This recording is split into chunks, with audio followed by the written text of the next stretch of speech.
What if I asked you a question you've been too afraid to answer? When did they stop respecting you, not openly, not loudly, but slowly, subtly, like a dimming light you didn't notice until the room went completely dark? It didn't happen overnight. It never does.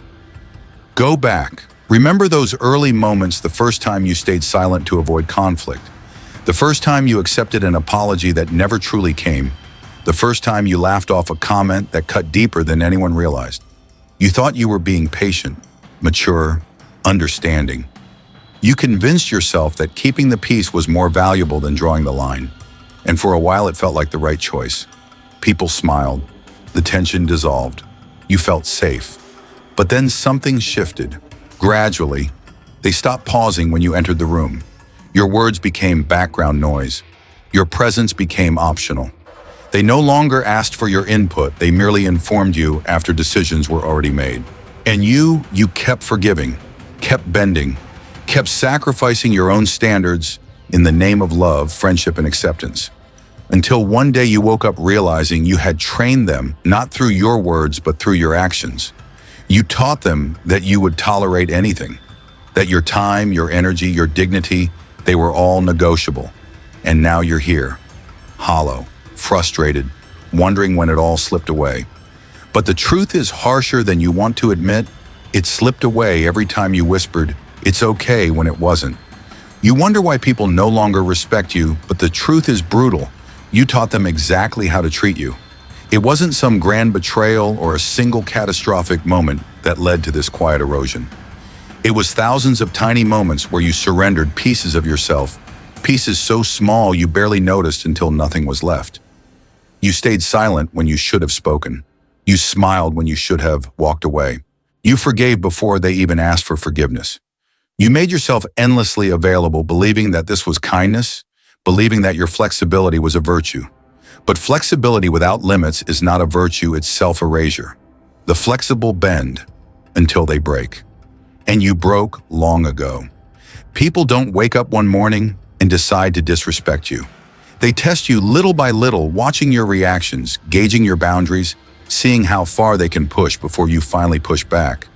But you never did. Your silence taught them that your boundaries were negotiable. Your willingness to overlook disrespect taught them that there were no real consequences for mistreating you. And once they learned that, they adapted. Why wouldn't they? Human nature gravitates toward advantage. If you offer your time for free, they'll take it. If you offer your forgiveness endlessly, they'll abuse it. If you offer your loyalty without standards, they'll never feel the need to earn it. Respect is never given to what is always available. You believe that being kind would earn you admiration, that being understanding would make people value you more. But respect does not bloom from kindness. It grows in the soil of consequence. And you removed all consequences. You forgave without requiring change. You stayed even when you were being disrespected. You allowed them to believe that your love, your time, your energy were limitless resources they could access at will. They don't pause when you enter the room anymore, because they don't have to. They don't fear disappointing you because they've never faced the cost of doing so. If people aren't afraid to lose you, they will never fear to disappoint you. And now you sit inside a quiet storm of your own making, wondering how it reached this point. But deep down, you know the answer. You trained them to believe you would always stay. You trained them to believe you would always forgive. You trained them to believe your standards were suggestions, not rules. What you tolerate, you teach. You didn't lose respect because you were too weak to demand it. You lost it because you were too afraid to enforce it. You thought that keeping peace would preserve relationships, but instead it preserved disrespect. People don't respect what they don't fear losing. And here's the truth: most never accept. The world does not reward those who offer themselves freely. It rewards those who control access. It rewards those who draw clear lines and enforce them without emotion. Respect isn't requested, it's imposed. And you, without realizing it, have never imposed it.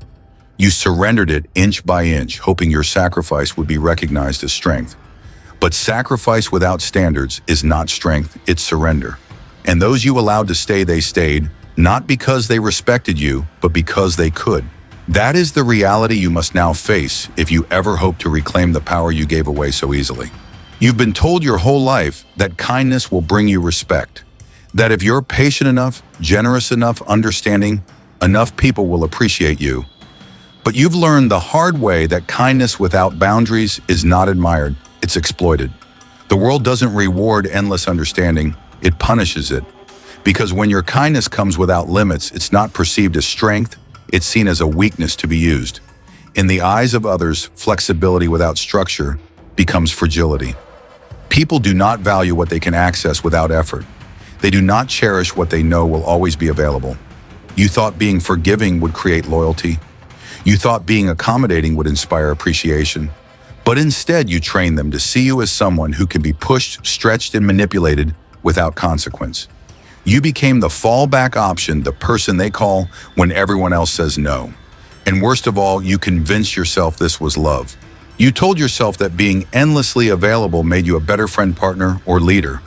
But in reality, you were erasing your value with every sacrifice you made without requirement. People respect what costs them something. They respect what challenges them to rise. They respect what demands effort, what sets a standard they must meet. No one respects a gift they didn't have to earn. When you constantly say yes, when you make exceptions, when you tolerate what you once said was unacceptable, you teach people that your standards are flexible. And flexible standards aren't standards, they're preferences. Preferences can be negotiated. Principles cannot. The moment your boundaries become negotiable, your authority starts to collapse. You thought you were avoiding conflict, but you were planting seeds of contempt. Because people instinctively lose respect for those who bend too easily. They may smile to your face, but behind closed doors they know he won't leave. He'll forgive. He always does. And that's when they stop fearing the loss of you. That's when they start treating you like an option instead of a priority. Kindness, when weaponized by others, becomes your own undoing. The more mercy you show without consequence, the cheaper your presence becomes. You think you're being strong by absorbing the disrespect, but all you're doing is training them to believe that their actions carry no real weight. Forgiveness repeated too often doesn't look like strength. It looks like surrender. You tell yourself you're giving grace, but grace without accountability turns into enabling. You are not protecting peace, you are allowing chaos under the disguise of compassion. True respect is never born from the absence of confrontation. It is born from clarity, from the silent understanding that your lines are not suggestions, they are laws. And laws don't bend for convenience. Those you respect most aren't the ones who are endlessly kind.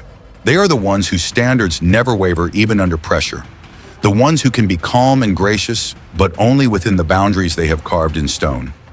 Because real strength is not in how much you can tolerate, it's in how little you're willing to compromise your principles. You've spent years believing that if you loved enough, gave enough, sacrificed enough, people would finally respect you. But the harsh reality is simple respect is not earned through sacrifice, it's earned through unbreakable standards. And until you stop confusing kindness with weakness, you will continue to live in the exhausting cycle of being used, overlooked, and quietly resented. You believe people should respect how you feel, that if they see your frustration, your pain, your disappointment, they'll finally realize the weight of their actions. But reality plays a much colder game. People don't respect your emotions, they respect your patterns. It doesn't matter how many times you cry, how many speeches you give about being tired of being disrespected, or how many emotional conversations you initiate. What matters is this: what happens after the line is crossed. That is the only question anyone truly pays attention to. Because your emotions come and go, but your reactions, your consistent, predictable responses are what teach people how far they can go with you. You think that expressing your hurt shows strength, but if your words aren't backed by consistent action, your emotions become noise. Every time you punish with words but fail to follow through with consequence, your authority disintegrates a little more.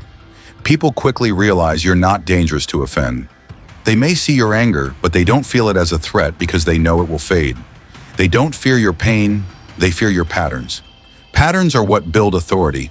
Patterns are what create reputation. Patterns are what teach others. If I do this, I already know what comes next. And when your patterns are weak, your identity becomes negotiable. You say you won't tolerate something yet.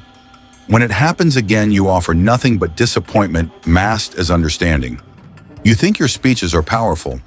You think your disappointment carries weight. But without action, your words have no teeth. You may feel that you're giving second chances out of love or patience, but in reality, you're teaching them that your limits are written in sand, easily washed away by the next wave of disrespect. Consistency, not passion, creates fear. Not fear in the sense of terror, but fear in the sense of calculated caution. People must know that stepping over your line carries a guaranteed cost. That's what forces them to hesitate. That's what creates respect. Predictability is what separates leaders from victims. When people know your standards are non-negotiable, when they see that every action brings an unspoken consequence, you don't need to raise your voice. You don't need to argue. You don't need to explain yourself repeatedly. Your history speaks for you. Your consistency does the talking. The problem is most people confuse momentary anger with strength. They believe the louder they express their frustration, the more powerful they appear. But the opposite is true. Real power moves in silence, not in volume. The man who delivers consequence without emotion, without delay, without drama, that man commands respect. Authority isn't built on emotional reactions. It's built on the cold certainty that your standards are enforced every single time. Because once punishment becomes emotional, it's no longer about the boundary, it becomes about your feelings. And once you make it about your feelings, you open the door to negotiation, manipulation, and delay. Your emotions weaken your enforcement when they hijack your consistency. People don't learn from your speeches. They learn from your discipline. They watch you more than they listen to you. Every time you hesitate, every time you backpedal, every time you grant mercy where you once declared law, you rewrite your own rulebook and not in your favor. The ones who earn respect are not the ones who feel the most. They are the ones who act the same every single time. Predictable consequence is the backbone of real respect. If people aren't afraid to fail you, it's because you've made failing you easy. And until you replace your emotional responses with unshakable patterns, you will continue to live inside a cycle where your feelings are acknowledged but your standards are ignored. Respect doesn't thrive in uncertainty. It thrives in structure, in predictability, in the silent, unshakable understanding that every action carries a weight that cannot be negotiated away. Real authority is built on predictable punishment, not on loud declarations, not on impulsive outbursts, but on the quiet certainty that if a boundary is crossed, consequence is automatic like gravity. When people know exactly what will happen if they cross your line, they think twice before testing you. But when your response depends on your mood, your emotions, or your level of exhaustion, they learn something even faster. Your standards are flexible and your emotions are exploitable. Most people misunderstand what true power looks like. They believe control is found in raising their voice and slamming doors, in delivering passionate speeches about how they're done being disrespected. But those displays are nothing more than noise. They're emotional fireworks, bright for a moment, but fading quickly, leaving no lasting structure behind. Power doesn't scream. Power acts. It acts without hesitation, without apology, without the need for an audience. When punishment becomes a debate, it becomes optional. And the moment punishment is optional, respect dies. Because people don't respect possibility, they respect inevitability. Authority feels like gravity, silent, constant, impossible to argue with. That's why the most respected leaders, parents, partners, and men are not those who react emotionally, but those who respond consistently. Their boundaries don't shift. Their rules don't fluctuate. They do not negotiate once the line is crossed. And because of that, people feel the weight of their presence before a word is even spoken. You think people would resent you for being this rigid, but the opposite is true. In a world filled with uncertainty, inconsistency, and emotional chaos, people are drawn to the predictable. They feel safe around those who stand firm, who hold steady, who remain unmovable when others waver. Predictability creates stability, and stability commands respect. When people approach you, they should already know where the line is and exactly what happens if it's crossed.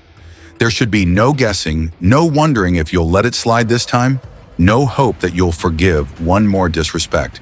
Because when people are allowed to wonder, they are tempted to gamble. And gamblers only stop betting when they lose big enough to fear playing again. If people don't fear failing you, they will eventually test you.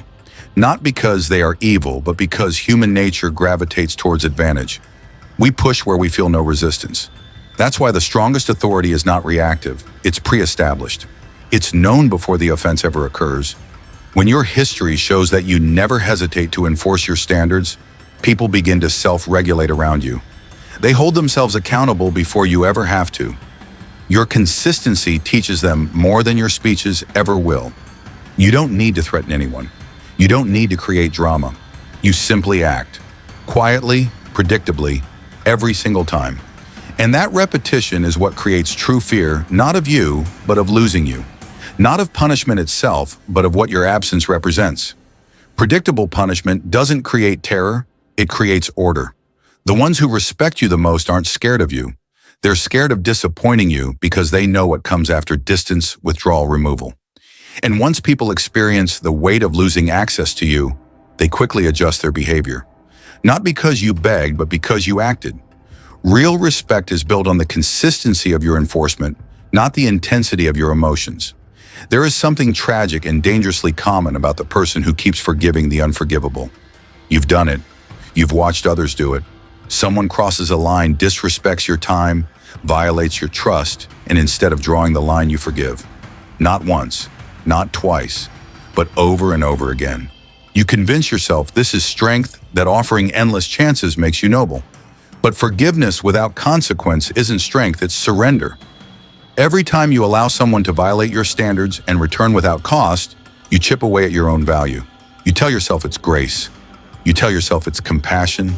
You call it understanding. But deep down, you know you're just afraid to let people face the full weight of their actions. And the people around you. They notice. They don't say it out loud, but they see how far they can go without losing you. They know your forgiveness is infinite, and what is infinite quickly becomes worthless. The harsh reality is this: what is always forgiven stops being respected. When people know there's no real price for betraying you, they stop fearing the loss. They stop feeling guilt. They stop apologizing sincerely because they know the door will always remain open. Forgiveness, when given too freely, doesn't heal relationships, it rots them. The more predictable your forgiveness, the more predictable their disrespect. You become the one who always gives second chances, the one who stays even after betrayal, the one who quietly accepts half-hearted apologies, believing that your patience will one day transform them. But it never does. Instead, it emboldens them to keep testing you. If they can fail you repeatedly and still have access to you, what incentive do they have to change? This isn't about being heartless. It's about understanding the psychology of consequence. People change not because you love them endlessly, but because they fear losing you. Without that fear, there's no urgency, no growth, no accountability. Mercy without limits destroys authority. It tells people that your pain has no price tag, that your time has no value, and that your standards are nothing but polite suggestions. True forgiveness must be rare. It must carry weight. It must feel like a privilege, not an expectation. Because when forgiveness becomes predictable, it becomes entitlement. They stop earning your trust and start assuming it. And the longer you allow it, the harder it becomes to reverse. Every time you say one more chance, you weaken your position. Every time you say, I understand, when you really don't, you lose a piece of your authority. Repeated forgiveness without correction becomes an unspoken invitation for continued violation. People don't stop disrespecting you because you keep forgiving them. They stop when they understand that forgiveness is not endless, that access to you is conditional, that there's a point of no return, and once crossed, the door closes for good. The fear of loss is a powerful teacher. Sometimes the greatest act of strength isn't offering another chance, it's walking away without looking back. Not out of rage, not out of revenge, but out of self-respect. Because the more you tolerate, the more you teach them that your dignity is negotiable. And dignity, once sold cheaply, is nearly impossible to reclaim. There's a brutal truth few ever want to admit: what is abundant becomes invisible. You may believe that by making yourself always available, always present, always ready to help, you're showing loyalty, love, and dedication. But in reality, you're diluting your own value. Scarcity creates value. Availability destroys it. The more accessible you make yourself, the less others feel the need to earn your time, your presence, your attention. Human nature doesn't cherish what is easy to obtain. It cherishes what feels rare, limited, and at risk of being lost. If you're always there, you become background noise. You're no longer the person whose presence commands attention.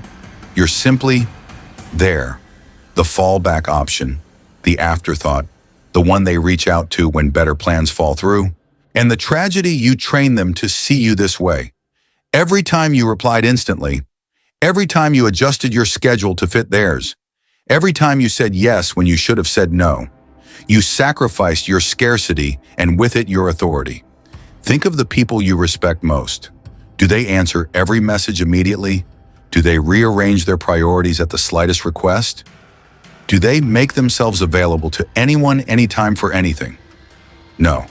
The ones who command respect protect their presence. They move with intention. Their time isn't given, it's earned. Their attention isn't scattered, it's directed. Their energy isn't wasted, it's invested. And that scarcity makes every interaction with them carry weight. Because when access is limited, value increases. You see, this isn't about playing games or manipulating others through artificial distance.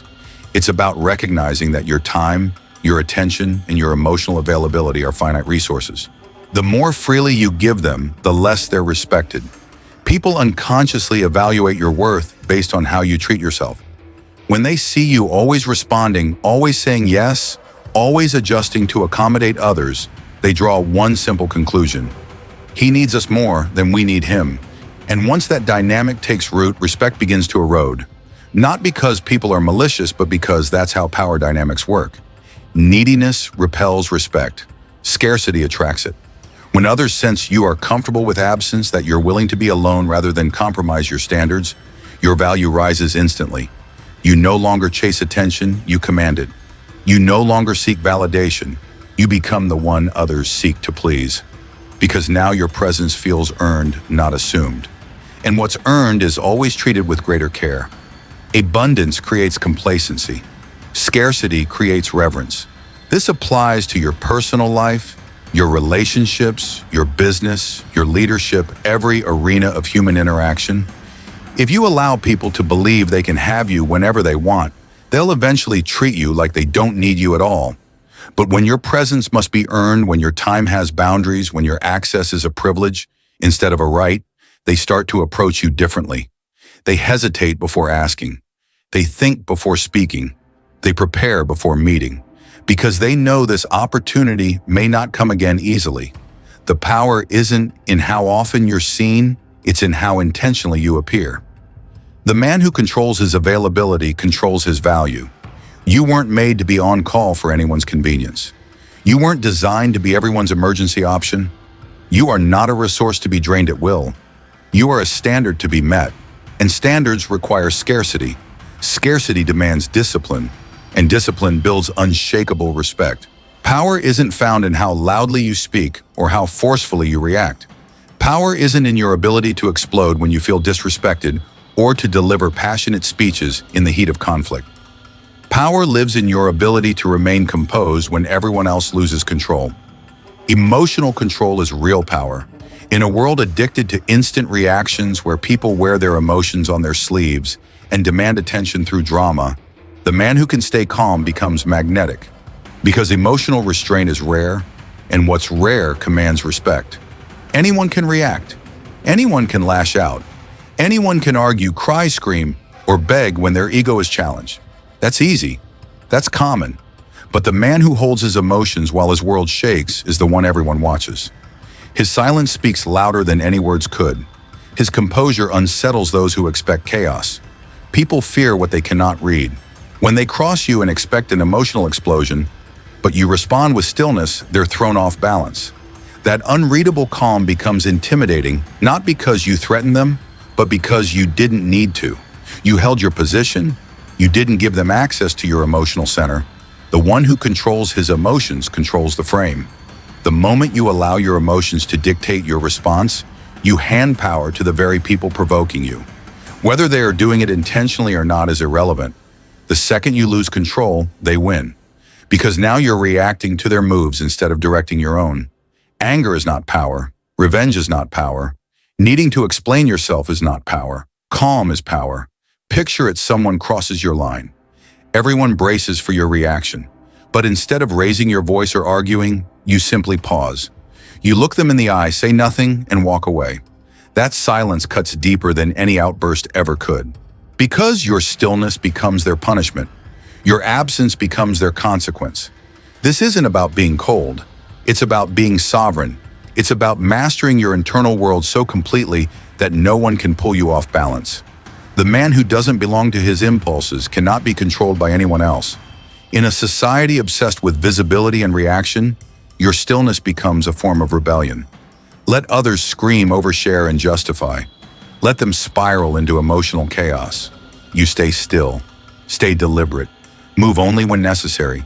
Speak only when your words carry the full weight of your silence. Your restraint becomes your authority. Because people don't respect noise, they respect presence. The man who can be betrayed but still walk away with dignity, who can be provoked but refuse to entertain chaos, who can remain composed under pressure, that man radiates a different kind of strength. Not the strength of domination, but the strength of self-mastery. Emotional discipline doesn't make you robotic. It makes you untouchable. Because once you master it, people behave differently around you.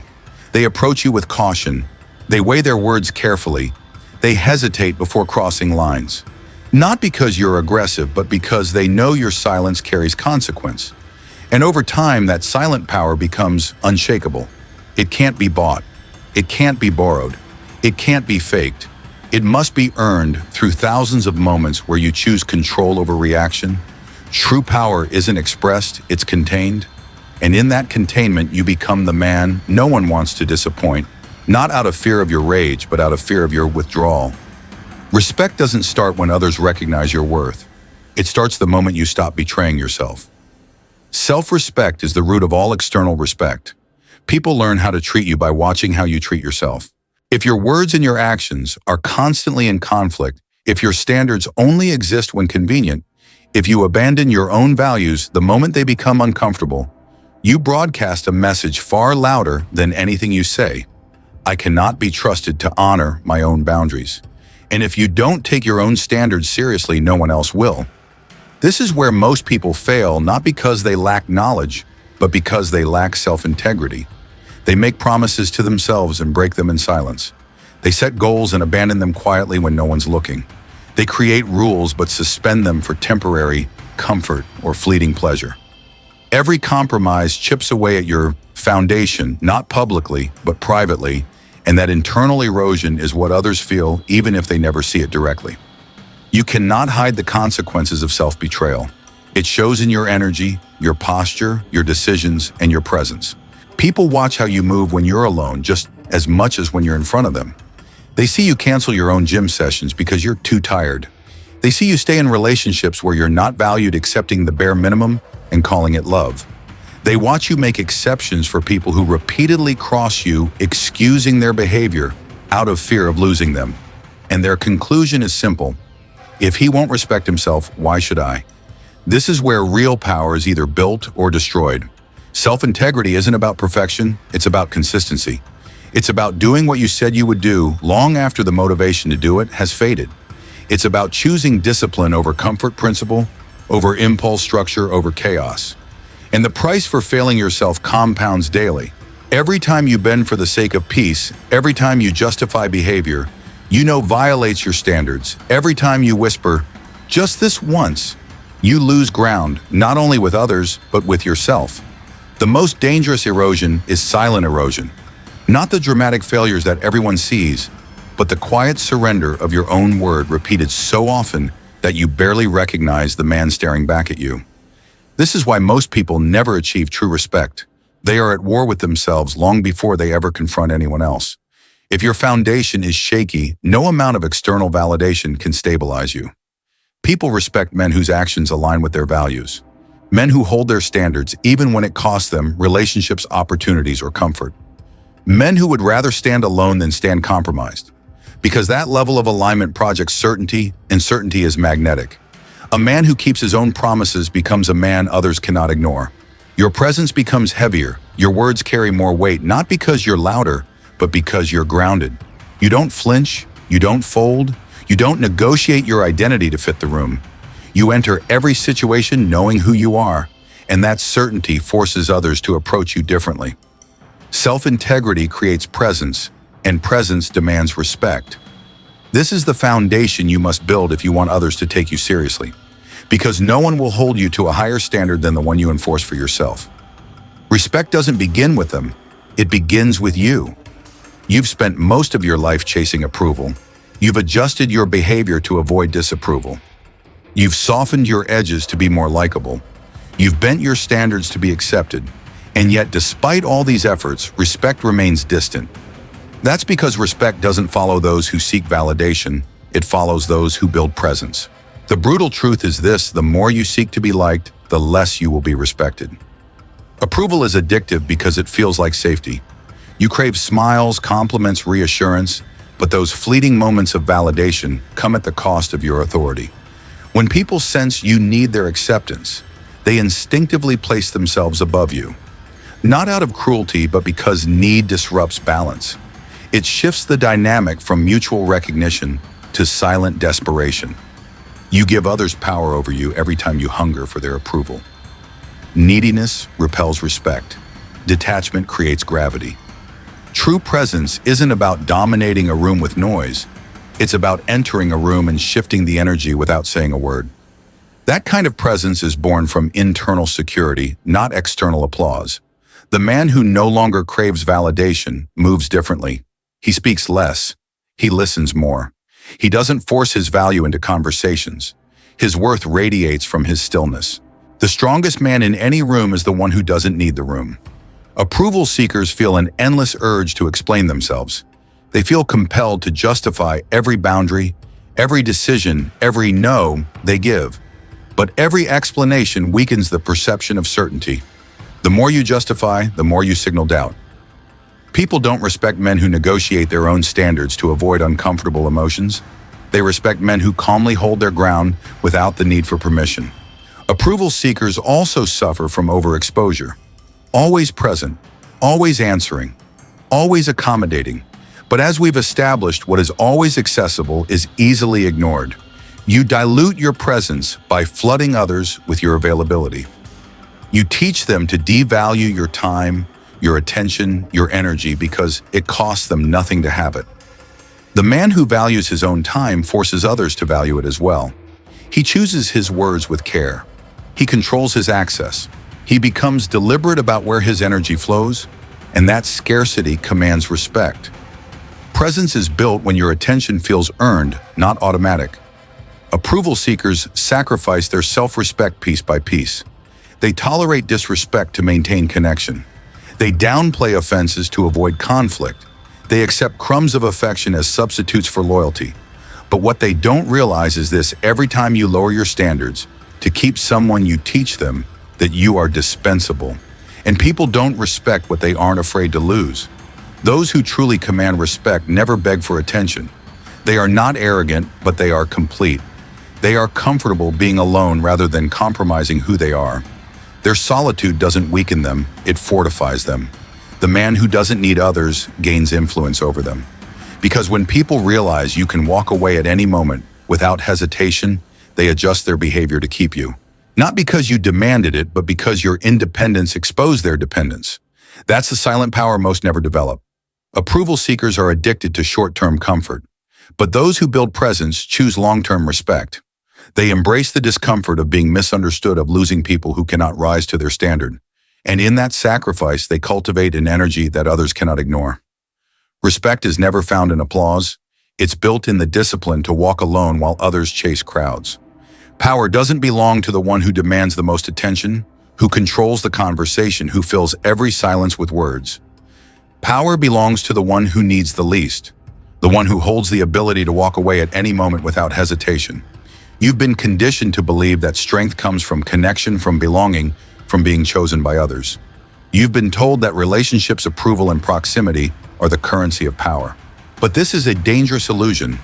The man who depends on others for validation is forever controlled by those who grant or withhold it. True strength is born in detachment, not emotional coldness, but independence. The man who no longer needs constant reassurance moves through life differently. He's not swayed by opinions. He's not desperate for inclusion. He doesn't trade his standards for temporary acceptance. The less you need from others, the more control you hold over them. When people sense you don't need their validation, their attention, or their presence to feel whole, the dynamic shifts. Suddenly they begin to adjust to you. They begin to work to earn your approval. They begin to respect your standards not because you impose them, but because your lack of need exposed their own dependence. Neediness exposes you. Detachment elevates you. The man who needs less commands attention without asking for it. His absence becomes a message. His silence carries weight. His standards become law not because he forces them, but because people fear losing access to him. This is the paradox of influence. The one who can walk away controls the negotiation. Most people fear loss. They fear losing relationship status or affection, so they compromise. They bend. They settle for crumbs. And in doing so, they quietly forfeit their power. But the man who has mastered his own solitude is dangerous, not because he threatens others, but because he doesn't depend on anyone to maintain his sense of worth. He is free because he has severed the leash of external validation. People will always respect those who don't beg to stay, because in every interaction they carry an unspoken awareness. If I cross him, he won't argue. He won't explain. He will simply leave. And that quiet possibility becomes the ultimate leverage. Nothing teaches faster than your absence.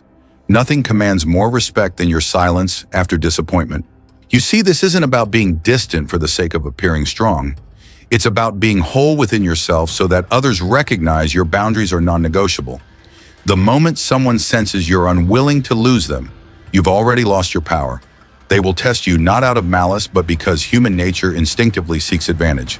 But the man who can calmly detach when his standards are violated teaches a lesson without ever raising his voice. When people fear losing access to you, they automatically step into alignment with your standards. They show up differently. They speak more carefully. They hesitate before crossing lines. And they respect you not because you force them to, but because you revealed their own dependency. You stop chasing, you start attracting. This is where real power lives, in the ability to remain grounded while others desperately seek footing. In the ability to walk alone while others cling to connections. In the discipline to say no without fear of losing people. The man who needs less holds more. And once you understand this, you stop negotiating your value. You stop proving your worth. You simply live it and let the world adjust. Because those who don't fear losing you will never truly respect you. But those who know you can leave at any moment will work to never give you a reason to do so. Respect isn't something you ask for. It isn't something others owe you simply because you exist. Respect is built entirely on what you refuse to negotiate. In every interaction, in every relationship, in every decision, you are either reinforcing your standards or quietly eroding them. There is no neutral ground. People watch closely, not your words, but your actions. They measure your value not by what you declare, but by what you tolerate. Every compromise becomes a silent lesson you teach about your own worth. The man who negotiates his principles for comfort, for love, for inclusion, for short-term peace, slowly dissolves his own authority. Not because others strip it from him, but because he gives it away piece by piece. This is where most people fail. They don't lose respect because of one massive mistake. They lose it through 1,000 small surrenders disguised as understanding. They soften their standards to avoid discomfort. They justify disrespect under the banner of compassion. They allow boundary violations, believing forgiveness will inspire change. But every time you excuse behavior that violates your code, you send a single destructive message. My values are flexible. And when your values are flexible, so is your identity. People lose the certainty of who you are. They test you not out of cruelty, but because you've left space for negotiation. And as those negotiations compound, your authority disintegrates. True respect demands clarity, unshakable clarity, ruthless consistency. You don't need to be feared. You don't need to dominate others, but you do need to hold your ground, especially when it's difficult. Because the world doesn't respect the nicest, the loudest, or even the most talented. The world respects the most coherent, the ones who stand where others would fold. It's not easy. Holding your standards will cost you. It will cost you relationships that were built on your willingness to bend.